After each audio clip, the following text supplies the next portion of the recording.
Hello, it's Ryan from 2minutetennis.net, and in this video, I'm going to help you improve your forehand return of serve. Now, this video is courtesy of Tennis Academy 101 on YouTube, an incredible channel with amazing footage. So make sure you subscribe to their awesome channel. I've put their link in the description below. All right, here we got Hyeon Chung, great player. Former semifinalist in Grand Slam, and this guy knows how to play tennis. And I want to show you some really simple things that you can copy, some things you've heard before in some of my return of serve videos, but also some new things. So the first thing is just look how far away he is from the baseline. Now, when he's done with this shot, look how he's standing and he's up on the baseline. But look how far away he starts. So don't begin where you want to end. Begin about 6 feet, 7 feet behind where you want to be, and then move forward and be aggressive and kind of fight fire with fire, if you will. I want you to be aggressive, and if your server is aggressive towards you, you're aggressive with your return toward them. So start farther back and move forward and have this pre-movement into the return. So the order of operations, if you will, the order in which things occur, it's split, which is right there, then turn, then hit, and then step. And let's watch this again. So it's split, turn, hit, step. So let's easily diagram this. So the first thing is you want to have a split step. Now notice his split step is forward, right? So the proper timing on the split step, as you see your opponent's about to hit the ball, you jump just before they hit. You're going to be in the air as they make contact, and then you are going to land just after they make contact with the ball. That is the proper timing on the return of serve, whether you're at the net, when you're rallying, it doesn't matter. That's the proper timing of the split step. Be in the air as your opponent hits the ball. Then the next thing is the turn. After you split, you're going to turn. So you can see him rotate his body, and now his chest, and we can just look at the writing on his shirt. The chest goes from facing his opponent to now facing the camera. So he's rotated his body. And while he's rotating his body, you can see his left hand reaching out toward the camera. Notice his foot, his right foot steps toward the camera. Why is that? It's because this is an out wide serve. And to cut off this ball and to get closer to the ball, you want to use the foot that is closer to the ball to step first. That's like a sneaky little step that gets you closer to the ball without committing the actual foot that you're going to use to step while striking the ball. So he splits, he rotates, he takes a little sneaky step to help him cover more court and to actually steal some aces, get to more balls, especially the out wide ball.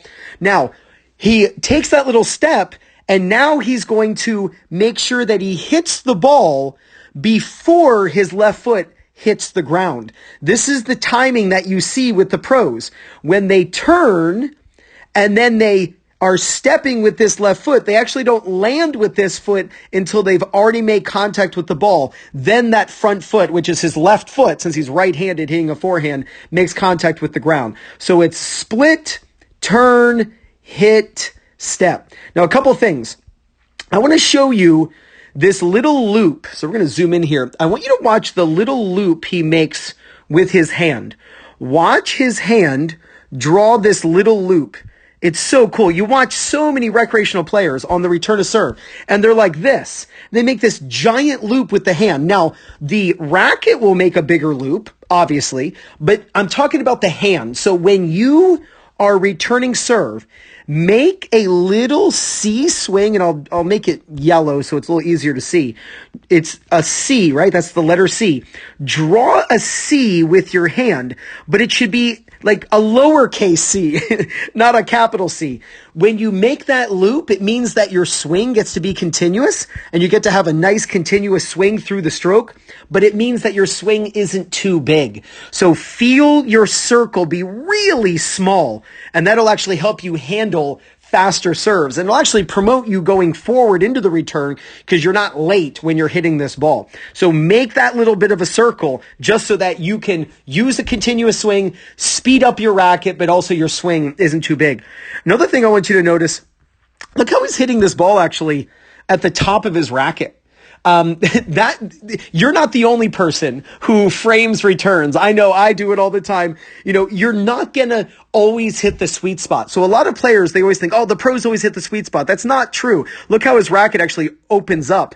And that's just because the racket is being pushed back by the ball. So the racket opens and then kind of squares up again. This is really important that you have this understanding that even the pros hit the frame. So don't beat yourself up if that happens. And the last thing is I want you to notice his non-hitting hand. Look where it is. It's slightly higher and in front of contact. Keep your left hand out in front. Don't let your left hand drop. We got to keep it up for balance, and it also helps ensure that you turn your hips. All right, let me show you this in front of the camera. Now, I've got the Topspin Pro to help me out here. You know what to do. Check out my affiliate link in the description below. I'll even pin my link in the first comment. It would mean the world to me if you got a Topspin Pro for at-home practice using my affiliate link. So thank you so much. All right, when you determine where you want to be to return your opponent's serve, and it could be on the baseline, in front of the baseline, behind the baseline. It all depends on your reaction time and what you can handle based on the serve coming in. Don't stand where you want to be when you're returning serve. You've got to be back. So what I tell people is if you want to be here, take 2 steps back. That way you can be going forward and attacking the return. You want to fight fire with fire. You want to be aggressive. You don't want to, even worse, be pushed back on that return. So we want to be going forward into the return. So start farther back. So you're going to return serve. As they toss the ball and they're about to hit, you'll do a hop. You want to be in the air as your opponent hits the ball. That way when you land, you compress everything and you can explode in any direction, and it also makes you so much faster because the moment you land, you can bounce out kind of like a trampoline effect and go in the direction you need to return the serve. Or if it's coming right at you, move out of the way of it. So we're in the air, we split step. Now the moment we split and we realize it's going to our forehand, that's when we're going to turn, and all we're going to do is turn the body. We're not going to think take the racket back, just think turn the body, that the shoulder turn is the only turn or the backswing that we need, because you're not going to have much time to take the racket all the way back, especially at the higher levels. When you turn, if the ball is far away from you, so I'll stand over here, if the ball's far away from you, you can take what I call a little sneaky step, and you split and you need to get farther over. Don't step with the farthest leg to the ball. Take the foot that's closer and take a little sneaky step over. That gets you closer to the ball without committing the foot that you need as you're actually hitting the ball. So if it's close to you, you can just turn and hit. But if it's farther away from you, when you turn, take a little sneaky step. Now, this is where we saw with Chung, he made this small little circle. You should film yourself returning serve from the side and slow it down and look at your hand. Is your hand drawing a big C or is it drawing a small C? To be able to handle the fastest serves, or even on a medium speed serve, to be able to stand farther in to give your opponent less time to react. If you can make a small C, it means you're going to be able to handle the pace that comes in, and you're going to be able to get that ball back to your opponent quickly. And if they're the type of person who falls into the court on their serve, you're going to be robbing them of time to get out of no man's land. So that's a really good thing for you. So you're going to draw a really small C here. As you're hitting the ball, it's going to be hit, then step. So it's split, turn, hit, step. The return of serve is so important. I made a return of serve video, and then like 3 weeks later, I made another one. They said, wait, didn't you just make a return of serve video? Yes, I could make return of serve videos every single day and it would be appropriate, because the return of serve is the second most important shot in tennis. So if you can't return serve, you can't break serve. And if you can't break serve, you can't win tennis matches. So we're going to go forward. We're going to turn. Our body turning is the backswing. We're going to make this little tiny circle. We don't want to be big on this backswing. We're going to be late if that happens. And then we're going to hit and then step. My definition of step is my foot hitting the ground. So I don't consider this stepping. I consider that stepping when my foot hits the ground. So let me do some practice here. Split, turn, hit, step. Split, turn, hit, step. This is fun. Split, turn, hit, step. So I'm going to move the ball of the Topspin Pro a little farther away from me. That'll force me to take this little sneaky step to get over to the ball. It's like an out wide serve on the do side, or a down the tee serve on the ad side. Split. Watch my left foot here.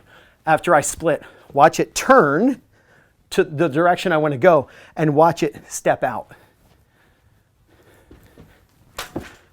It's just helping me get over to that ball. One more time. Get yourself a Topspin Pro. To be able to practice this at home, outside right now, it's about 15 degrees Fahrenheit where I am. So it's not easy to film outside at the moment, but the fact that I can make content and bring you world-class information just in the comfort of my home with the Topspin Pro gives me a huge advantage, and it'll give you a huge advantage over your competition as well. Practice your return to serve. Film yourself from the side. Look to see that you've got the split turn hit step, and that you also are making that little tiny circle with your hand so you can handle the fastest and best serves. You work on your return to serve and you apply what you learned in this video, and there's no doubt you're going to gain confidence, win more matches, and play much better tennis. This is Ryan Reedy from 2minutetennis.net. You got this!